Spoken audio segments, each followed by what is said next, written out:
What's up, YouTube? This is Brandon from Team Magical Hats here, coming to you with an Arena of the Lost Souls video.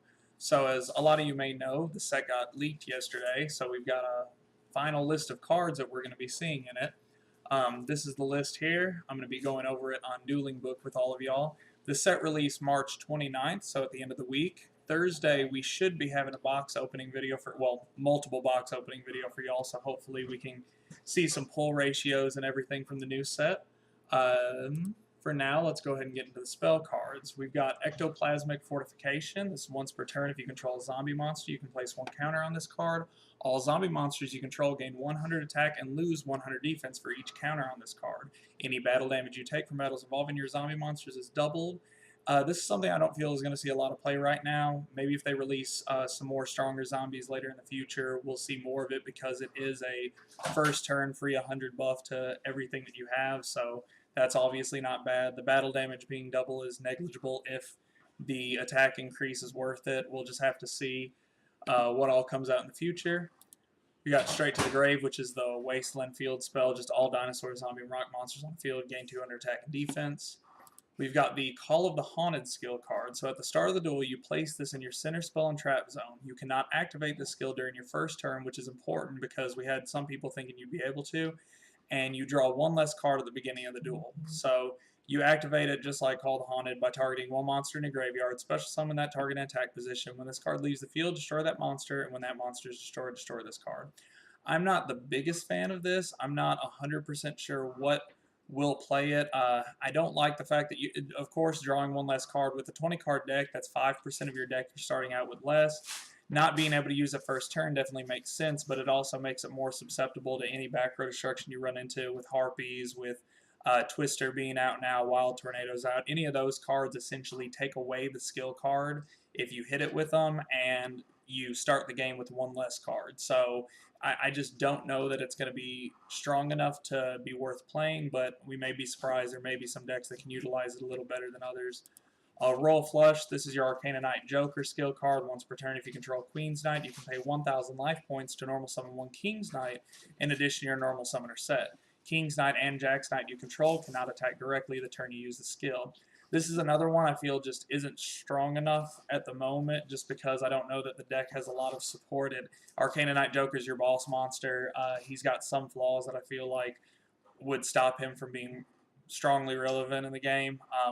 We'll see. Maybe there's a formula you can use to put the deck together that'll make it strong, but if you play it, this is the skill you're going to be playing, but we'll just see what happens with it when it comes out. Then you have Tomb of the Pharaoh, which is your Necro Valley card. This card's name is always treated as Necro Valley, and all Gravekeeper monsters on the field gain 200 attack and defense. So another important thing to note is this does not stop graveyard effects or cards that target cards in the graveyard. It just gives a boost to your Gravekeeper monsters. So this is something that, of course, is going to be very strong for that deck. It's going to be able to make them, especially Ambusher and 1900 beat stick, which is really big for the game right now and the speed that it's at. So I think this card's going to see a lot of play, just depending on how popular Gravekeepers get. But let's get into the actual set here. We've got Amazoness Spy. I'm not going to go through and read all the cards I feel like are ones that everyone's familiar with, but cards like Amazoness Spy I'll go ahead and read.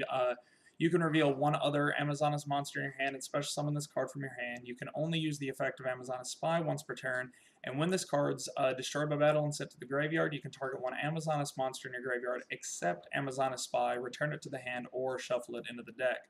Now, because it does say except Amazoness Spy in general, even if you have a second one in there, you can't cycle the two, so that's an important thing to know.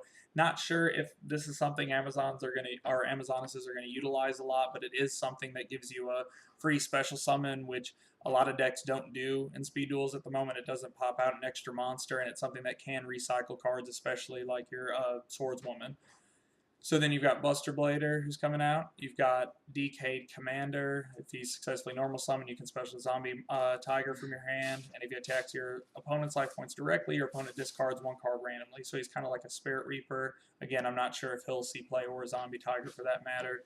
Zombie Tiger is the Union monster that during your main phase, if you control this card on the field, you can equip it to your Decayed Commander or unequip it and special summon it. While equipped, your where is it? Lost my place. Each time the it gains 500 attack and defense, and each time it destroys one of your opponent's monster, your opponent discards one card randomly from his or her hand. So that's one little thing you can use. There's not very many other zombies that came out. You've got Armored Zombie, who's 1500. You've got 1350 Clown Zombie. 1600 Dragon Zombie is going to be your strongest one. Magical Ghost. And then, of course, your Skull Servants. You've got Skull Servant and you've got King of the Skull Servant, which King is a super rare. So, like I said, hopefully with the box openings, we'll see what the ratio looks like for those. But for those who don't remember King of the Skull, he gets 1,000 attack for each Skull Servant in your graveyard, or King of the Skull Servant. When he's destroyed by battle, you can banish one King or one Skull Servant, special summon him back to the field. So he's something that, having 3 of him and 3 Skull Servant right there, that's 6 cards. That's, what's that, 15% of your deck is going to be, my math terrible, 25% of your deck is going to be Skull Servants. My math is still terrible. Don't listen to me. Anyway, it's going to be something that you can play a lot of, and hopefully find ways to get them to the grave. Of course, you have White Elephant's Gift. In here, you have Common Charity. It gives you a little draw power with the deck. Common Charity, you banish it. Yeah, so you'll banish the monster of Common Charity, so maybe not in the Skull Servant deck. We see play with that. Desert Twister, he's an ultra rare in the set, cannot be normal summoner set, can only be special summoned by removing from play 1 earth and 2 wind monsters from your graveyard. Once per turn, you can discard 1 card to destroy 1 spell or trap on the field. I feel like the only deck that's going to be able to utilize him is going to be your Amazonas Harpies, just because they play a combination of the two. Your Gravekeeper's Ambusher is basically you're going to be your 1900 beat stick. He has an effect, but I don't know that you're going to use it a ton. You're mainly just going to use him to run over everything. His 0 defense is something to keep in mind. Harpy's Pet Dragon, and of course you've got your King's Knight, Queen's Knight, and your Jack's Knight. Possess Dark Soul, you contribute this card and take control of all face-up level 3 or lower monsters your opponent controls. Sinju, the ritual one, and Spare Karibo, both of those are going to be really good for Relinquished. Spare Karibo, for those who don't know, when an opponent's monster clears an attack, you can send this card from your hand to the graveyard and change the battle position of the attacking monster.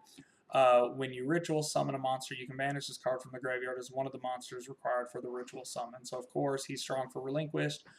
He does not target. He just switches the monster. So he is something that, say, against dragons will be relevant. You know, Lord of D stops you from being able to target, so Kunai is not something that's very strong against them, but Spare Karibo will be able to be utilized in that situation. Let's see. Mystic Horseman. You've got the Snake Hair, is another zombie, and Whiptail Crow. You've got block attack for your spells, dispel, diffusion wave motion, half shut. This card is really strong. Target 1 face-up monster on the field. It cannot be destroyed by battle this turn, but its attack is halved until the end phase. So this is something, especially when you think Amazons, you just think Swordswoman, and this card right there is going to do a lot. I think this card is going to see a lot of play just depending on what you use it in. Magicians Unite, Shield and Sword.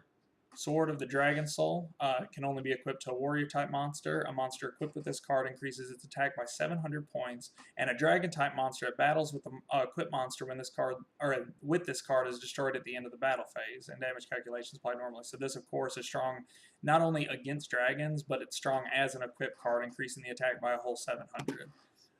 The Shallow Grave, each player selects a monster in the graveyard and special summons it in face-down defense.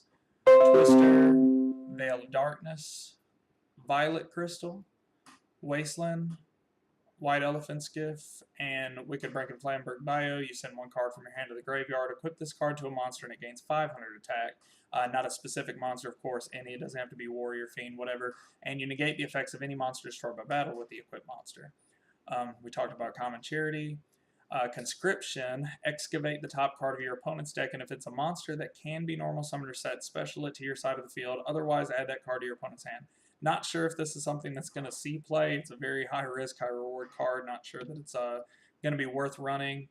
Light Impulse, send 2 cards from your hand to the graveyard. Special summon 2 soul tokens. Dark level 1, attack 0, defense 0. These tokens cannot be attributed except for a tribute summon. Something you could possibly use in Skull Servants to be able to get rid of those cards from your hand. It's the only real thing that just sends an abundant amount of cards from your hand to the graveyard. I just don't know that it's going to be, again, as relevant because of the high cost of it. And then Misuguri, or Misuzuri, however you pronounce it, I think this is probably the strongest card in the set. It's an ultra rare. Not sure what the pull ratio is going to be with it, but you active only when a monster is sent from the field to your graveyard. Select and destroy one monster on the field, and you can activate this card during the damage step. So this is huge. Not the same as say a Sakuretsu Armor or Deep Prison, but it definitely can have the same effect.